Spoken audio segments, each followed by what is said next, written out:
ADC 관련해서 최근에 이제 딜이 4건 정도가 체결이 됐는데요.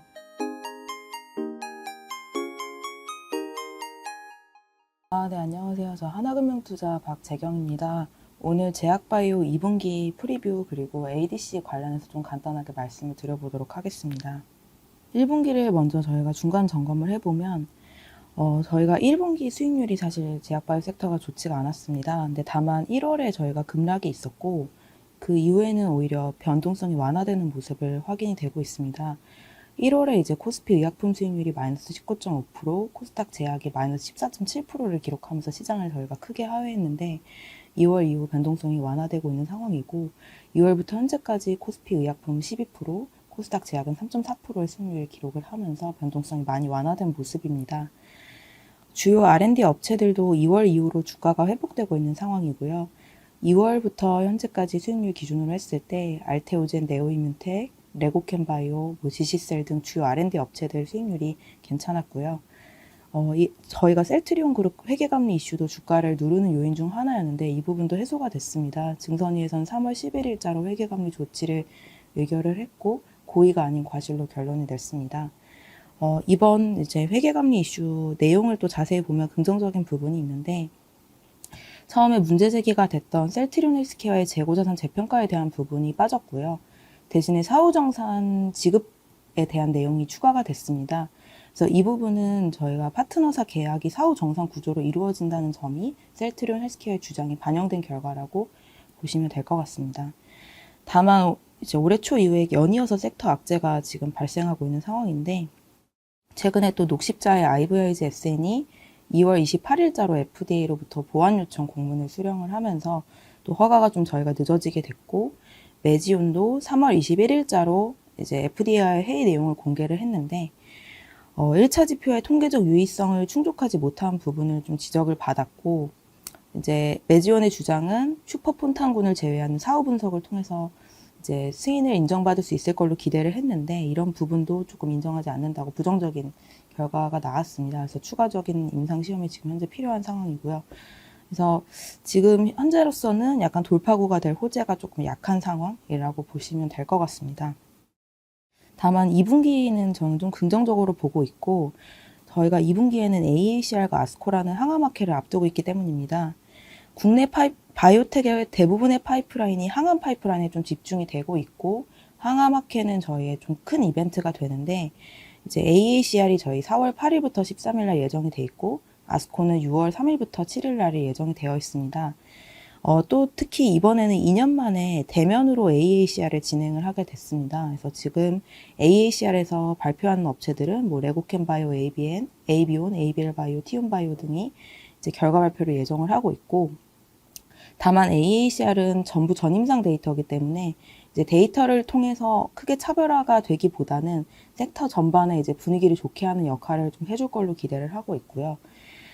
또 이번 아스코에서 결과 발표를 지금 할 업체로 예정된 업체들은 네오이뮨텍, 레드팩토, 브릿지바이오가 예정이 되어 있습니다.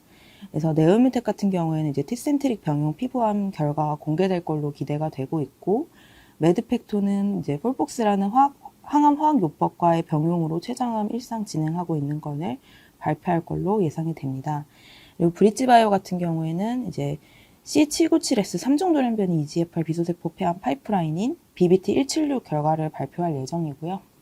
사실 글로벌에서 지금 현재 가장 빠르게 진행이 되고 있습니다. 브릿지바이오의 BBT176은 그렇다 보니까 조금 관심도가 더 높을 수 있다고 기대가 되고 있습니다. 그래서 2분기 AACR을 기점으로 해서 저희가 R&D 기대감이 소폭 반영될 걸로 기대가 되고 이제 아스코에서의 결과 발표에 따라서 데이터에 따른 차별적인 움직임을 볼 수 있을 걸로 예상하고 있습니다. 다음으로 이제 말씀드리고 싶은 부분은 ADC입니다. 그래서 ADC를 말씀을 드리는 거는 올해 들어서 계속 꾸준한 딜이 나오고 있는 영역이기 때문에 좀 말씀을 드려보고자 합니다. ADC 관련해서 최근에 이제 딜이 4건 정도가 체결이 됐는데요. 2월에만 3건 그리고 3월에 1건이 체결이 됐습니다. 그래서 일라이 릴리가 최근에 이제 이뮤노젠의 ADC 플랫폼을 도입을 했고요. 얀센은 머사나 ADC 플랫폼을 적용을 해서 이제 세계 후보물질 발굴하겠다고 또 딜이 체결이 됐고 이제 마크로제닉스 그리고 올해 3월에 들어서는 사노피가 시젠과 다시 ADC 플랫폼 적용하는 이제 계약을 체결했습니다. 그래서 ADC는 빅파마에서 꾸준하게 관심을 갖는 모달리티고 딜이 계속 꾸준하게 나오고 있는 영역이라고 봐주시면 좋을 것 같습니다. 그래서 저희가 딜 추이를 보면 이제 20년도에는 이뮤노메딕스를 길리어드가 인수하는 초빅딜이 체결이 되면서 조금 딜 사이즈가 한번 크게 올랐었고요. 21년도에 감소했는데 지금 저희가 3월 정도밖에 되지 않았는데 조금 다시 딜 규모가 올라오는 모습 보이고 있습니다. 그래서 ADC가 뭔지를 좀 간단하게 말씀을 드리겠습니다. ADC의 구성은 이렇게 그림 봐주시면 될 것 같은데 항체와 저희가 화학독성 항암제를 연결한 구조를 보통 ADC라고 얘기를 합니다. 그래서 ADC의 구성은 세 가지로 구성이 되는데요.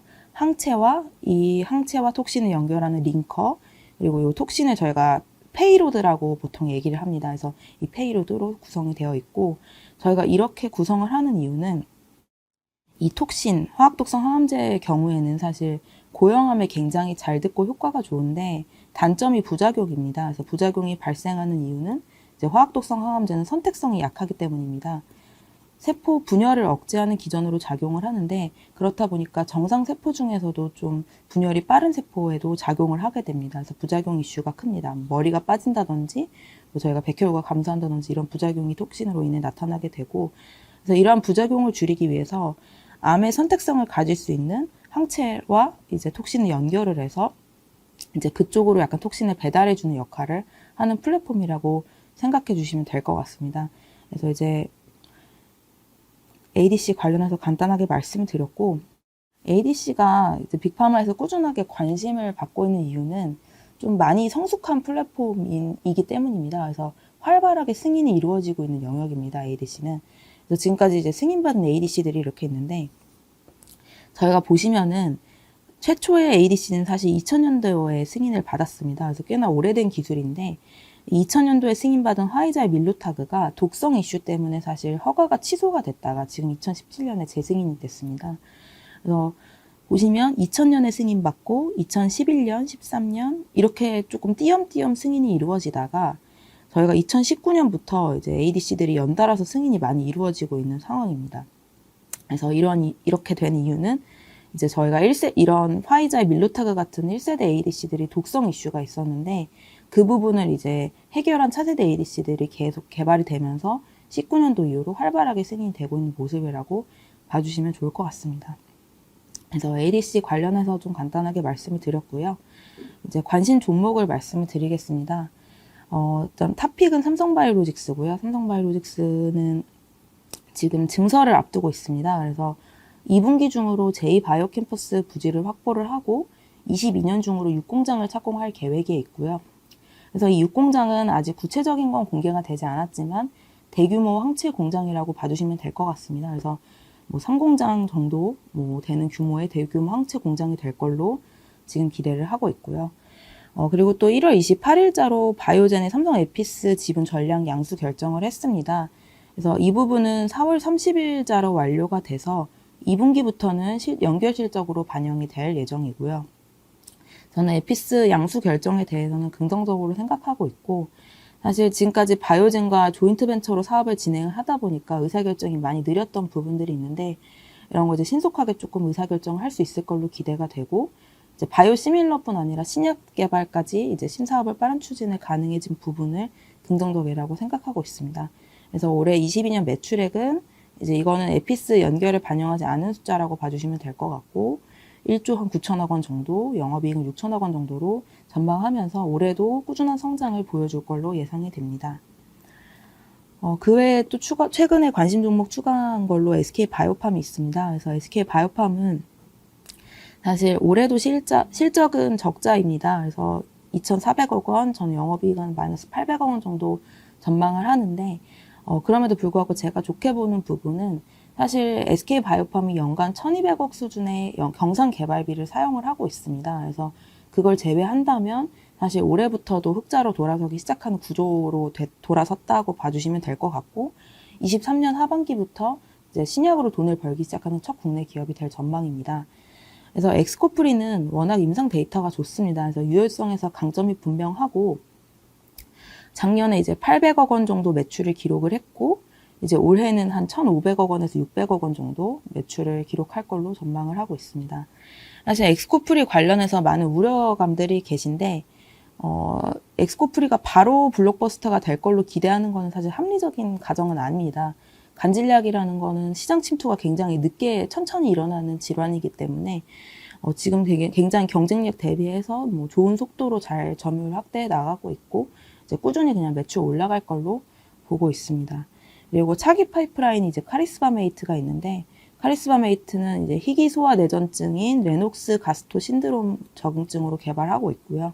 올해 이제 임상 3상에 진입을 했고 이제 제대로 된 스케줄로 간다면 25년에 이제 미국 출시를 하면서 또 이제 실적에 기여를 할 걸로 기대가 되고 있습니다.